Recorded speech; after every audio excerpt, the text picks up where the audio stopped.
Hello, my name is Egon Chalakian. Today I have several important updates regarding the Siberian magma plume, an issue I have repeatedly addressed in prior videos and statements. In this regard, I'm pleased to begin with a bit of positive news. An extraordinarily insightful report entitled "On the Threat of a Magma Plume Eruption in Siberia and Strategies for Addressing the Issue" has been released.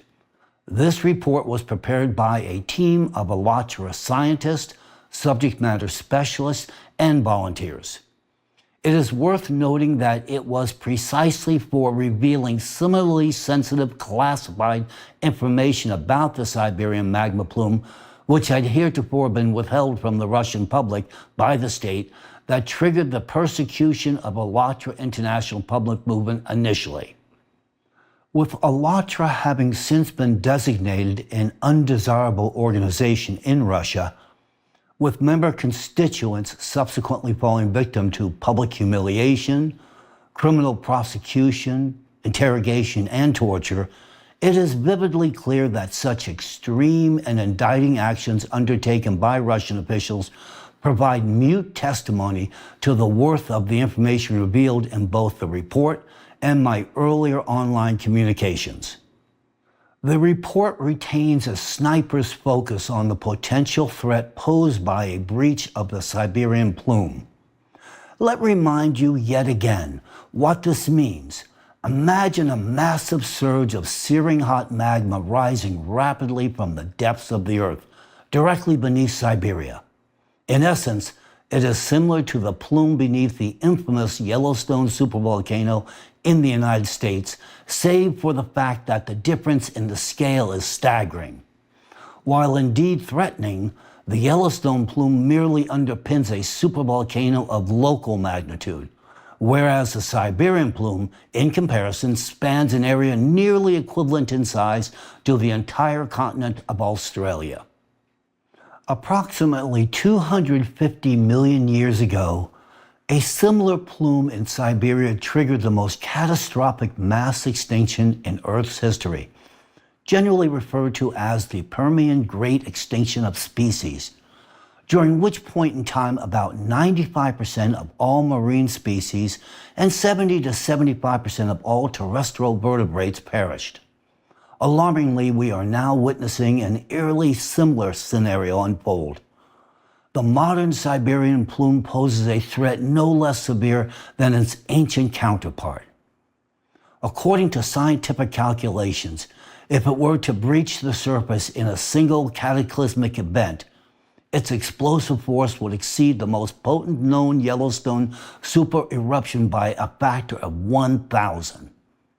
In any case, returning to the report, it provides a concise overview of the geodynamic model explaining the current surge in natural disasters on Earth as a key factor driving the rapid activation of the plume. It examines in detail the anomalous warming of Siberia and the Siberian Arctic, as well as numerous indicators of plume activity. These include alarming phenomena such as permafrost thawing, increased mud volcano activity, soil heating, and a rising frequency of lightning strikes, ozone layer depletion, and heightened seismic activity in the region. The report also outlines 3 possible scenarios for the future development of events linked to the activity of this magmatic giant.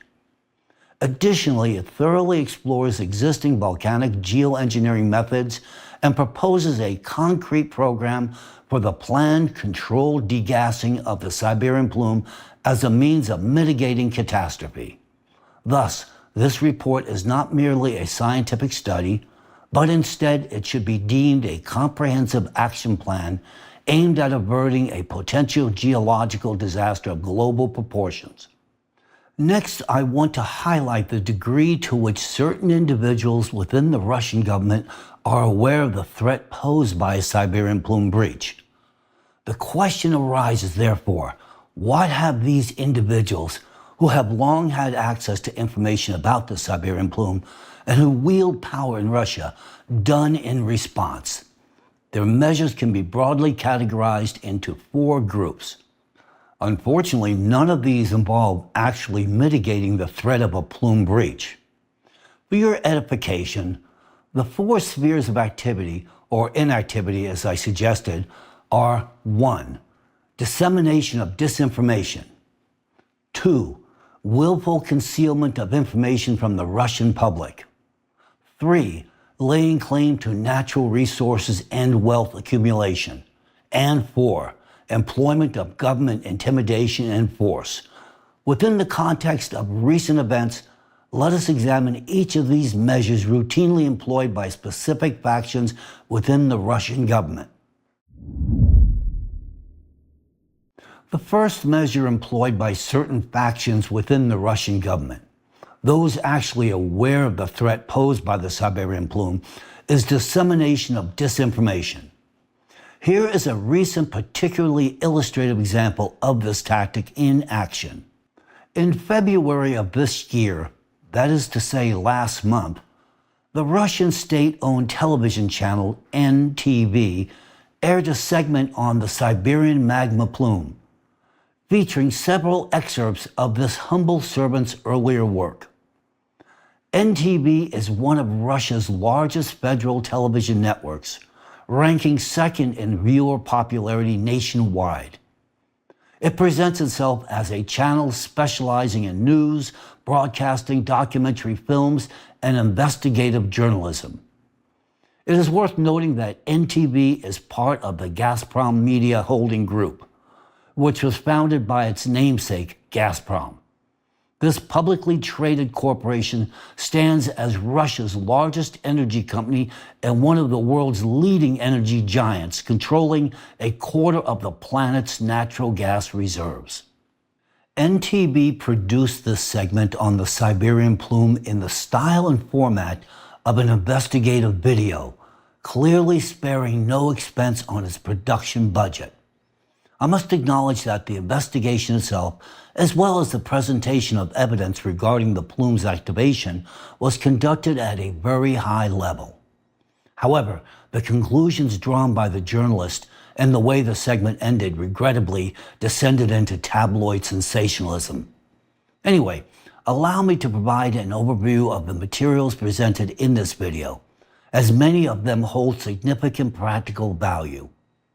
To start with, I would like to show you a clip from the segment where the journalists simulate the Siberian plume eruption using a plastic model in 3D graphics. Let's take a look at this footage. What is a plume? To understand this, one needs to delve into geology and remember that beneath the Earth's surface, which we walk on, there is such a layer as magma. So, a plume is a huge bubble of magma that moves vertically towards the Earth's crust. According to some estimates, its temperature exceeds 1,000 degrees, according to others, 1,500. What will happen if this entire bubble suddenly starts to break out outside? Well, this can only be assumed. In any case, the witnesses of this phenomenon will not be able to tell how everything was.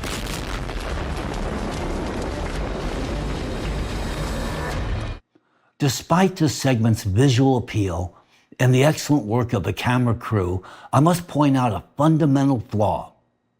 If we were to accurately scale the presumed dimensions of the Siberian plume to the size of this model, the resulting explosion would have obliterated not just the model itself, but the entire hangar in which the filming took place as well.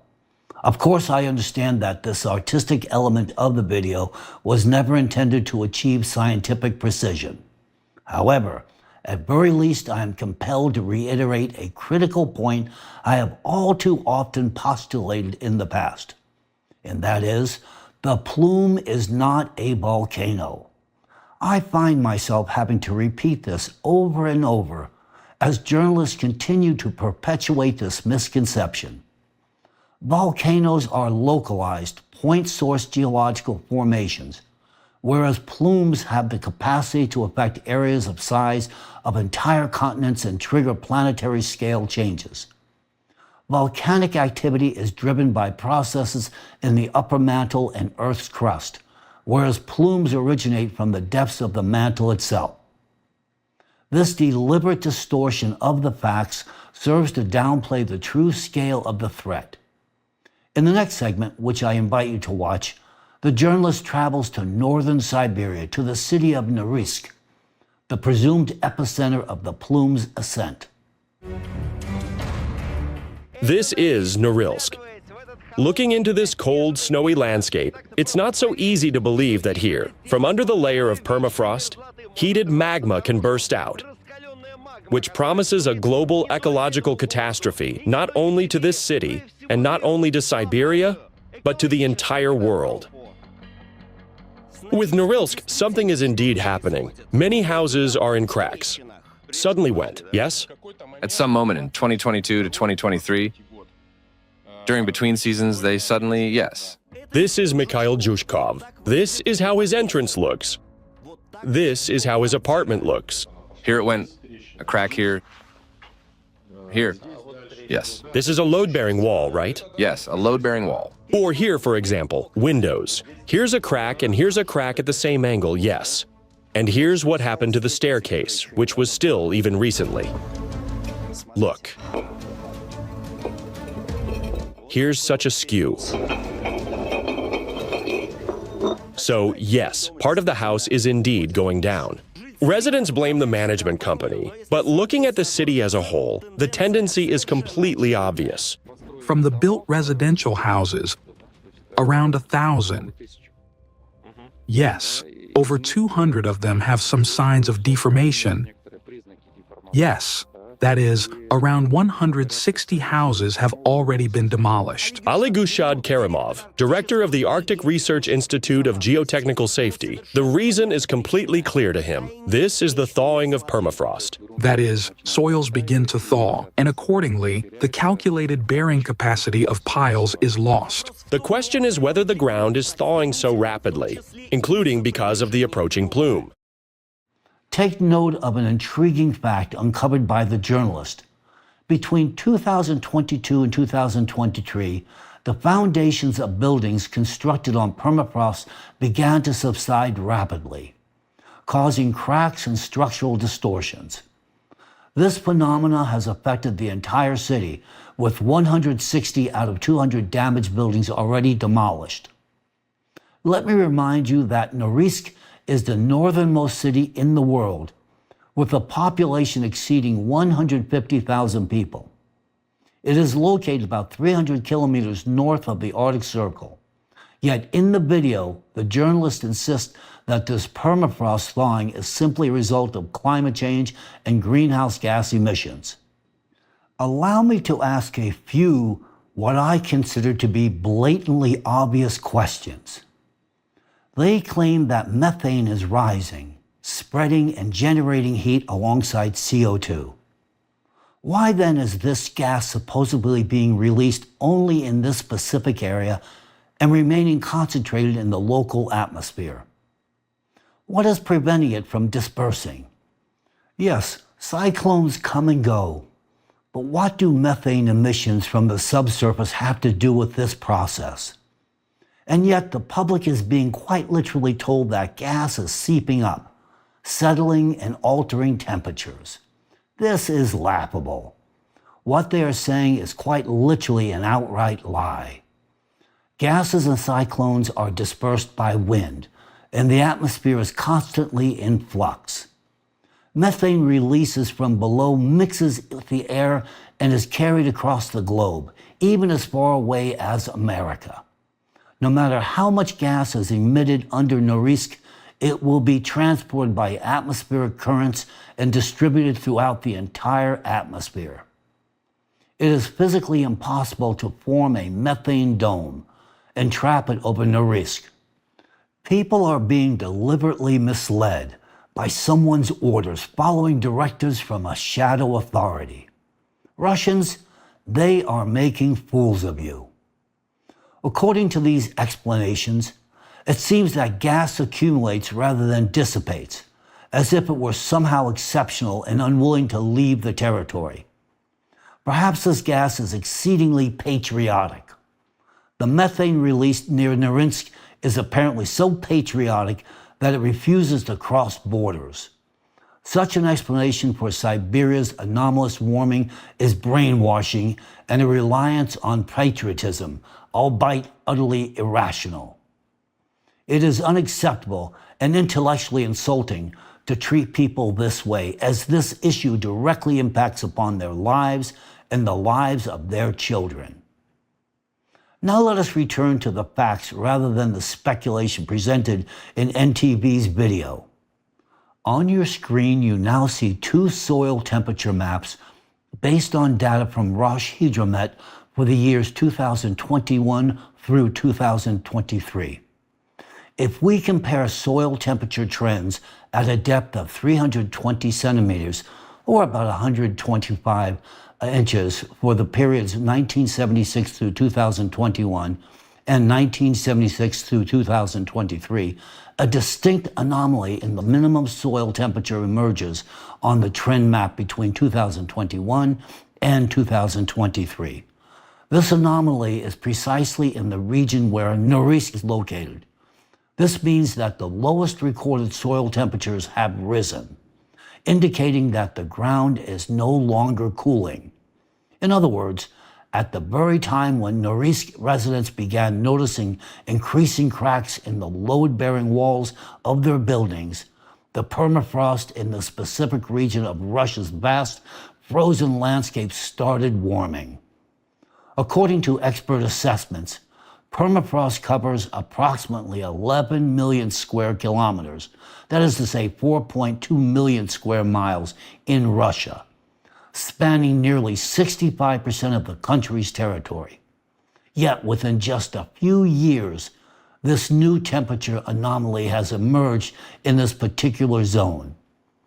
If this warming were truly caused by the widely cited anthropogenic greenhouse gases, why then have they selectively heated the permafrost in this specific region? Now, please take a look at the next map. It displays measurement points tracking the depth of seasonal permafrost thaw across Russia from 1994 to 2023. The data set for these measurements was compiled from observations conducted as part of the International Circumpolar Active Layer Monitoring (CALM) program and is available on the website permafrost.su. Currently, Russia has 58 active monitoring sites conducting standardized observations of permafrost. At 46 of these sites, measurements have been taken for over a decade, allowing researchers to identify long-term trends. Now look at the distribution of data points. Those marked in orange and yellow indicate locations where a persistent trend of increasing permafrost thaw depth has been observed from 1994 to 2023. In contrast, gray points indicate areas where no such trend has been recorded. And once again, I must ask, why is this so-called global warming selectively melting the ground precisely in the region where the plume is rising? There can be only one conclusion. The rise of the Siberian magma plume is increasing geothermal heat and accelerating permafrost thaw in the region. This in turn is causing ground subsidence, the destruction of buildings, and a trend that will only continue to escalate. Now let's examine the next segment from the same NTV video, which discusses the formation of craters caused by gas explosions in the Yamal Peninsula. These formations are referred to as gas emission craters. Shouldn't we look at other anomalies? This is Yamal and its famous craters. Well, regarding these craters, they are discovered and have become known to the public basically a little more than 10 years ago. Since then, there are already 17 of them in Yamal. According to the main hypothesis, they all formed as a result of a sharp gas release. Although, as geologist Yevgeny Chuvilin recalls, initially Western colleagues refused to believe this and insisted that Russians were again testing some secret weapon. They say, we do not observe such things in Canada. As noted by Evgeny Chuvilin, a senior researcher at the Center for Hydrocarbon Recovery at Schooltech. These craters were first identified just over a decade ago. To date, 17 such formations have been documented. What is particularly revealing is that Canadian researchers have confirmed that no similar phenomenon occurs in their permafrost thawing regions. According to a 2017 study by Russian scientists, the emergence of these gas emission craters on the Yamal and Gidan peninsulas is an entirely new phenomenon for this region. Researchers studying these craters unanimously agree that their formation is caused by the release of subsurface gas under immense pressure. Observations indicate that prior to crater formation, the ground swells into mounds, reaching heights of 2 to 5 meters. These mounds likely form due to the accumulation of natural gas beneath the permafrost layer. As gas pressure increases, an explosion occurs, creating a crater. For the gas to exert such pressure from below, heat must also be supplied from beneath, either through the upward migration of warm, deep-seated gases or the melting of gas hydrates trapped beneath the permafrost. The appearance of these gas emission craters is a direct indication of increased heat flux from the Earth's interior. This phenomenon occurs in only one region of the world, the area affected by the rising Siberian plume. Now let's watch another segment from this video. We recall that it was gas emissions that became a key factor in the Great Permian extinction. And these emissions were then provoked by the Siberian plume. Does any connection still exist? This is Norilsk again. You now understand where the warming comes from. Where does the warming come from? It's degassing that prevails over suction. By degassing, he means the release of methane from under the earth. Methane breaks out and heats everything here? Of course. How else? Yevgeny Surida is a geologist who has been studying these processes for half a century directly on the streets of his city and sees something amazing in every bump that any other person would have passed by. 1, 2, 3, 4, 5, 6, 7 degassing zones that point-wise raise the asphalt. He even proposed investigating one of these bumps. According to his words, from a similar one in Mexico, the youngest volcano on the planet, Paracutin, grew in just 9 years in the 40s of the last century. Among the furrows of a plowed field, there appeared a crack in the earth, from which escaped an apparently harmless puff of smoke. A new volcano has been born in Mexico, a wondrous spectacle that modern man has never yet seen. And here is what remained from dozens of villages that it destroyed. In this segment, geologist Evgeny Surida accurately identifies a crucial factor: the natural degassing of the Earth, specifically methane emissions from the subsurface. However, the key question remains unanswered. Why is methane rising from deep within the Earth beneath Norilsk, causing asphalt to buckle? A 2019 study conducted by a team of Russian scientists from the Institute of Oil and Gas Problems of the Russian Academy of Sciences established a connection between the locations of identified thermokarst lakes, bodies of water formed by permafrost thaw, and both strong gas emissions and regional tectonic structures, including deep faults. The study also references research in the Sea of Okhotsk, which demonstrated that seismic activity increases the intensity of gas emissions. This occurs due to enhanced permeability of subvertical fractures and potential shifts in thermobaric conditions, leading to the dissociation of methane hydrates, methane trapped in crystalline ice lattice. Now let's put all these puzzle pieces together. In the region where the plume is rising, seismic activity is intensifying and geothermal heat is increasing. Deep-seated gases ascend through the fault lines, altering the thermobaric conditions of the permafrost, which in turn accelerates the breakdown of methane hydrates. As a result, permafrost thaws from below, and in areas where it has already degraded, the the now permeable ground allows gas to escape to the surface.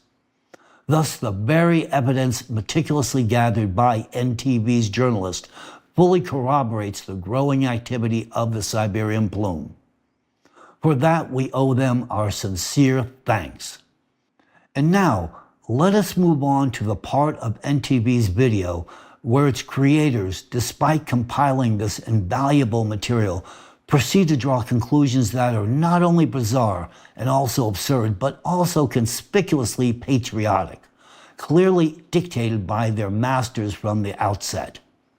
The segment then moves on to an interview with seismologist Frank Hogerbeets, who specializes in short-term earthquake forecasting, attempting to predict seismic events days or weeks before they actually occur. His method is based on analyzing the relative positions of planets, the moon and the sun. For some reason, his short-term predictions are being compared to Alatra Science long-term projections for the upcoming decade, which are based on geodynamic model of exponential growth in the frequency and intensity of natural cataclysms. We do not make predictions based on the stars or tarot cards. Our projections are grounded in strict mathematical dependencies and the consideration of numerous contributing factors. What possible relevance does Frank Hogerbeets have to the Siberian plume? We are unlikely to receive an answer from NTV's journalists, I suspect. The segment then features volcanologist Haraldur Sigurðsson, who presents an unsubstantiated and logically flawed theory claiming that the Siberian plume, which erupted 250 million years ago, somehow drifted under Iceland due to the movement of lithospheric plates. However, no explanation is provided as to how this theory relates to the modern Siberian plume. This fantastical idea of a plume drifting under Iceland has already been thoroughly debunked. Such a claim is either an appalling display of ignorance by their so-called expert or a deliberate attempt to manipulate public perception. True specialists are well aware that a 2017 study definitively disproved any connection between the Siberian plume and Iceland's ascending magma flow. Seismic tomography studies of the Arctic region provided conclusive evidence of the scientific invalidity of this theory. According to this research, the Siberian craton is currently experiencing lithospheric thinning due to the influence of a hotspot, that is, a magma plume. There is no connection whatsoever between the Siberian plume and Iceland's ascending magma flow. This study is of immense value in its own right, as it directly confirms that the rising plume is partially melting the lithosphere beneath Siberia. I suggest that seismologists undertake the following exercise to observe via seismic tomography data how rapidly the contemporary Siberian plume is eroding the lithosphere beneath the East Siberian craton. Take the earthquake data recorded before 1995 and use it to construct the most detailed possible seismotomographic model of the western and eastern Siberian regions. Then take an equivalent data set containing the same number of earthquakes, but drawn exclusively from the past few decades, and build another seismotomographic model using the same parameters. If you are not alarmed by what you see, please feel free to contact me. We will have much to discuss. With that, I conclude my analysis of the NTV video. Now I would like to briefly comment on another recent news story related to the Siberian plume. According to this article, residents of Novosibirsk have noticed that the winter of 2025 has been unusually mild.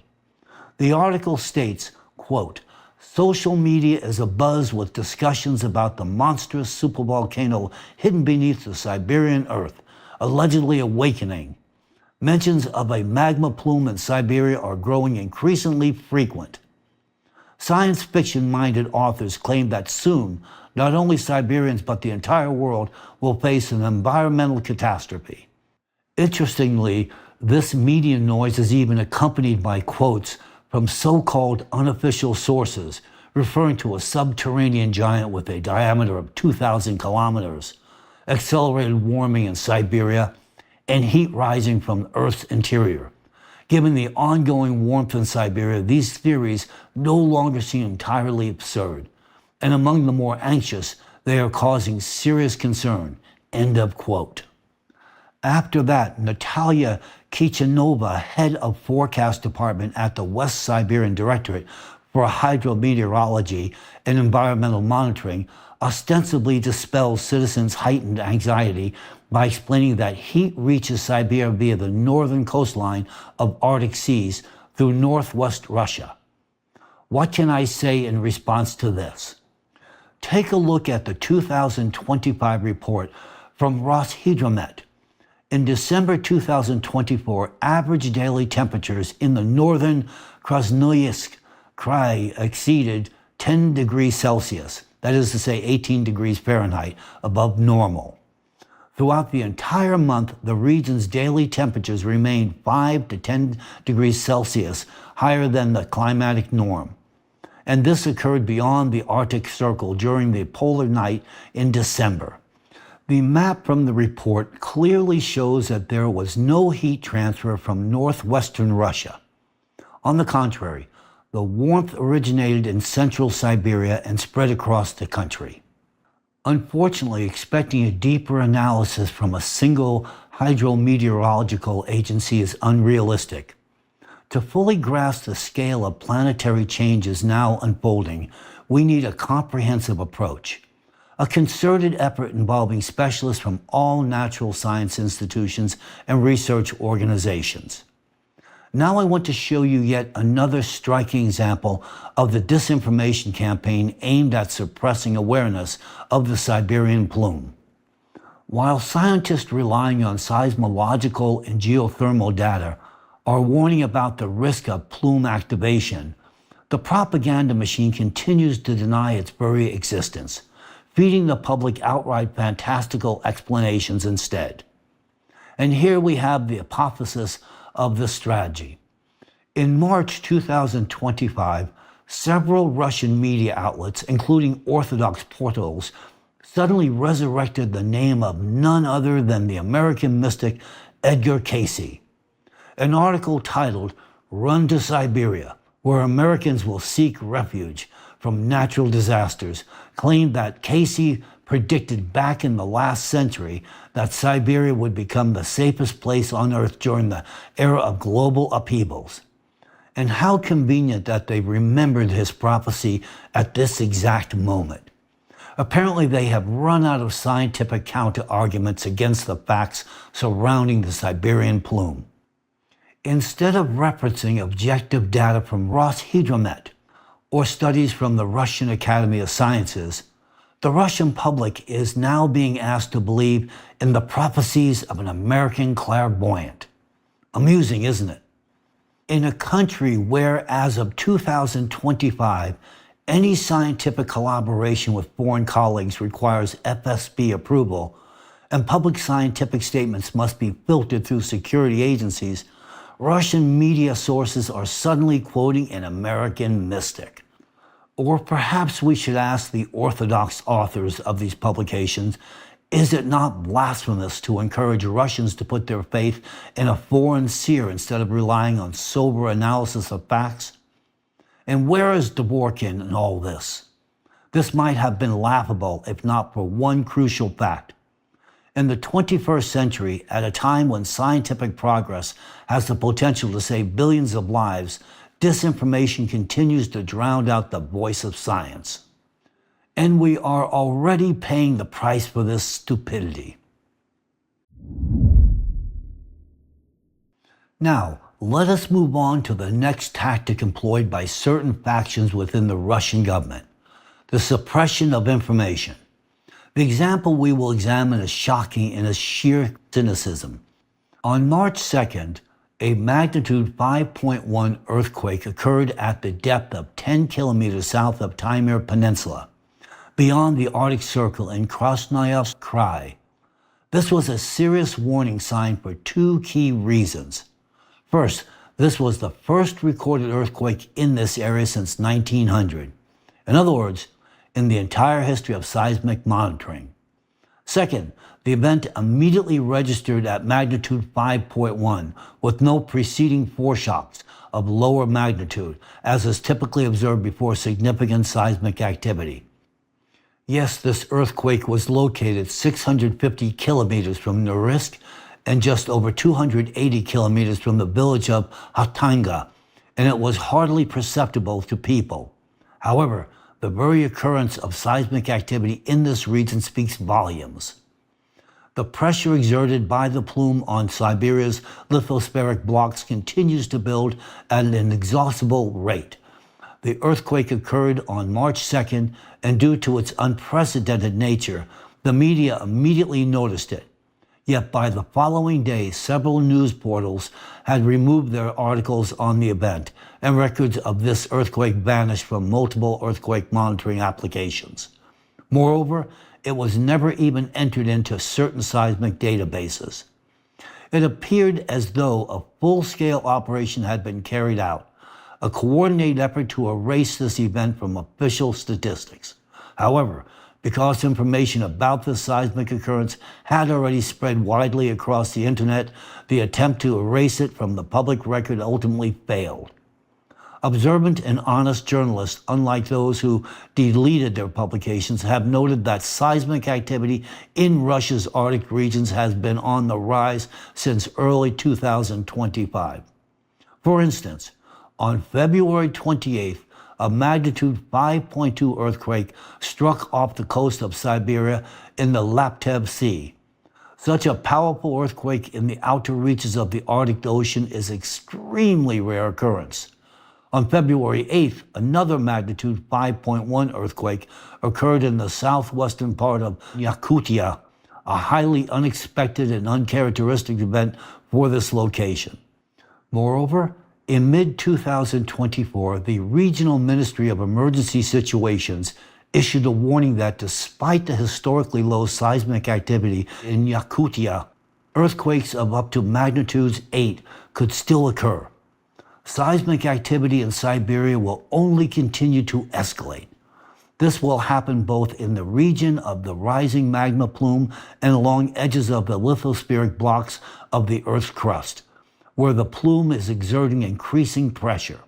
If seismic events continue to be concealed in a race to serve the interest of the ruling elite, if the Russian people are deliberately kept in the dark about the magmatic threat beneath their feet, the consequences will indeed be dire. However, I still hold hope for humanity. There are many decent and courageous people, both among journalists and ordinary citizens, who refuse to remain silent and who continue to publish truthful information online. We have already seen how certain factions within the Russian government are doing everything in their power to suppress the very existence of the Siberian magma plume threat. The blatant disinformation broadcast on national television and the systematic erasure of facts from public access make it abundantly clear how deeply they fear that the truth about the plume will come to light and reach the wider public. However, we must also pay close attention to what they are doing behind the scenes, actions that reveal far more than their public reassurances. While they deny the threat and try to pacify the population, their actual moves speak volumes. I have already mentioned the sudden shift in investment strategy, the abandonment of development initiatives for Siberia that had been announced as recently as 2021, the reallocation of focus to the Russian Far East, and the strange shift in media narratives, where state-controlled outlets have suddenly started calling Siberia a region with no future. But perhaps the most telling signal of all is the exodus of businesses from Siberia. Take, for example, Norilsk Nickel. As I previously mentioned, back in April 2024, the management of Norilsk Nickel, Nornickel, announced its intent to shut down its copper plant in Norilsk. one of the key industrial facilities in Siberia, and relocate copper production to China. In November 2024, the company officially confirmed its selection of the new plant's location. This move has been framed as a new stage in the company's development. However, what is important to note here is that this decision has continued to baffle Russian experts, as it appears not only economically dubious, but also strategically misguided. To quote from an analytical review, normally development does not mean shutting down one plant and opening another elsewhere. The preferred strategy would be to modernize the existing facility while also building a new one, especially when dealing with strategically significant international projects reliant on domestic resources. End of quote. Experts also emphasize that shutting down the Norilsk plant will result in job losses, reduced tax revenues, and the weakening of the region, while moving production to China will only increase cost and heighten risk, making Russia even more dependent on foreign facilities amid geopolitical instability. For Nornickel, this move undermines long-term sustainability. For the residents of Norilsk, it threatens social stability. And for Russia as a whole, it weakens state control over critical strategic industry. Officially, these decisions are being justified by sanctions and logistical difficulties, but these explanations do not hold up to scrutiny. Russian analysts point out that if this were indeed the case, the more logical solution would have been to modernize the existing plant or find an alternative within Russia. Why then was China chosen? And why was keeping production in Russia not an option? The true motives remain unclear to the general public. As Russian experts themselves emphasize, this lack of transparency leads them to suspect that Nornickel's leadership and possibly even government officials are withholding critical information. So what is it that they are not saying? In the context of the plume threat, an obvious conclusion emerges. They are aware of the impending danger and are deliberately withdrawing their assets from Siberia to protect them. This is not development, as they claim. This is a retreat, hasty, cowardly, and poorly concealed. While certain circles within the government lull the population into complacency, portraying the shift in Siberia's development strategy merely as a logical step due to its supposed lack of prospects, and publicly denying the threat posed by the magma plume, their actions indicate precisely the opposite. They are not just preparing for the worst. They are already abandoning Siberia and its people to their fate, moving their assets away from regions that will soon be in the direct line of destruction. And judging by the urgency of their actions, they are fully aware of how little time remains before magma breaches the surface. Yet they say nothing to the people of these regions or to anyone else. Why? Because revealing the truth about the plume would trigger mass internal migration. If people knew the real danger, they would immediately flee, not just from the threatened regions, but from the country itself. This would mean a devastating loss of labor for both the government and major corporations, and with it, their personal profits. They have every incentive to keep the population in the dark, forcing people to work until the very last moment, all while feeding them lies about sanctions and the supposed absence of any real threat. And so, the final result is this. Russians are told not to be afraid, to live their lives as usual, to raise their children properly. But this is nothing more than a smokescreen, behind which a cynical decision has already been made. The consequences of that decision are unfolding before our eyes, leaving Russia, its people, and all of us to face the coming catastrophe.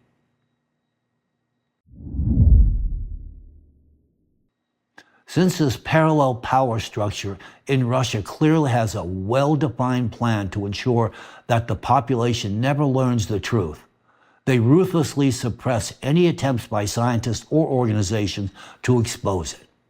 A striking example of this is the systematic repression of Alatra.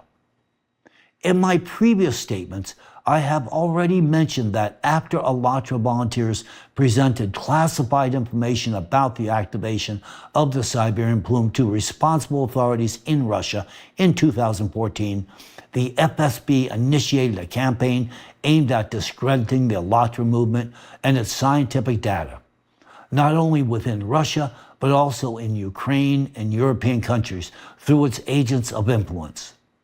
After 2021, when scientifically substantiated projections regarding the plume breach were publicly disclosed, persecution of Alatra participants intensified.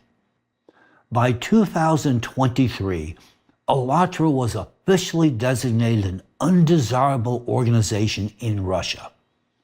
This designation was accompanied by raids, criminal cases based on fabricated charges, torture, arbitrary detentions, forcing hundreds of participants to flee Russia in search of asylum abroad. According to information from Alatra participants who escaped repression, FSB agents explicitly told them during interrogations, "You shouldn't have talked about the climate." As of this moment, I can confirm the following results of this brutal campaign against former Alatra participants in Russia. 39 confirmed criminal cases filed against Alatra participants, 45 cases of administrative violations, 7 former participants remain in custody at this moment. Moreover, new cases continue to be opened against former Alatra participants in Russia. In these cases, it has been officially documented that the reason for prosecution was the dissemination of information about natural disasters. Why are the authorities so fiercely opposed to the participants of Alatra? The reason is simple. Alatra volunteers were the first to speak openly about the threat of the Siberian magma plume, bringing the truth to the public. As I have already mentioned, the parallel power structure in Russia is terrified that people will learn about the real situation in Siberia, and it is doing everything possible to prevent that. This is why they are pouring vast resources into fabricating criminal cases against volunteers, not just in Russia, but also in Ukraine, where they're deploying their covert influence agents. Alatra volunteers are people who sought to protect the future of their countries, defending their fellow citizens' right to life. And what did they receive in return instead of gratitude? Raids, arrests, falsified charges, all orchestrated by those who, while knowing the truth, are at the same time securing their personal wealth by withdrawing assets from Siberia, leaving the Russian people to their fate.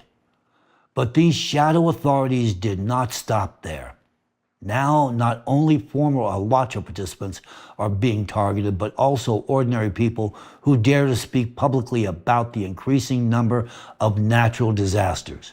Recently, a Russian citizen who was unaffiliated with Alatra was charged simply for discussing the rise in cataclysms. Just think about how much they fear the truth. They are willing to spend enormous resources just to silence it. They are afraid that the truth will shatter their lives. But the truth is already here, and they will not be able to erase it. It is important to emphasize that Russia's security agencies, particularly the FSB, serve as instruments of coercion wielded by select ruling factions. The FSB has already demonstrated its effectiveness in persecuting Alatra, and now its authority is expanding to exert total control over the scientific community. Starting in 2025, Russia will impose unprecedented restrictions on international scientific collaboration. When the law takes effect, Russian scientists will be prohibited from engaging with foreign colleagues without prior FSB approval. all forms of scientific cooperation, from joint research and conferences to academic publications, will be monitored and regulated. These measures are clearly intended to prevent the leakage of information about the activation of the mantle plume and restrict foreign scientists' access to this data. A move designed to preempt international pressure and protect Russia's geopolitical standing. But this is just one part of the picture, and unfortunately, it will not be the last. They are tightening their grip on scientists and persecuting anyone who dares to speak the truth. They are willing to do anything to ensure that the public never learns the reality of the Siberian magma plume threat. So what do we see? I look at these maps. I look at these numbers. And as a scientist, I am telling you, seismic activity is increasing. Excess heat from the Earth's interior is already reshaping our planet. Time is running out. While certain factions within the Russian government deny the plume threat, spread disinformation through their influence agents, and tell you, the Russian people, to stay calm, to live your lives, to raise your children, what are they actually doing? They are moving their assets out of Siberia. They are securing their wealth. They are abandoning you and your children to face this disaster alone. It is eminently clear they have already made their decision. This is not a mistake. This is not a tragic accident. This is a deliberate, calculated choice, one that places their profits above your lives. Does this sit well with you? Because it doesn't with me. Today we have knowledge. We even have solutions to prevent this catastrophe. But if we fail to act, we will not just lose, we will lose everything that is dear to us. We will lose our lives. And now I ask you, the people of Russia, are your lives the price you are willing to pay to protect someone else's profits? Because life is worth fighting for.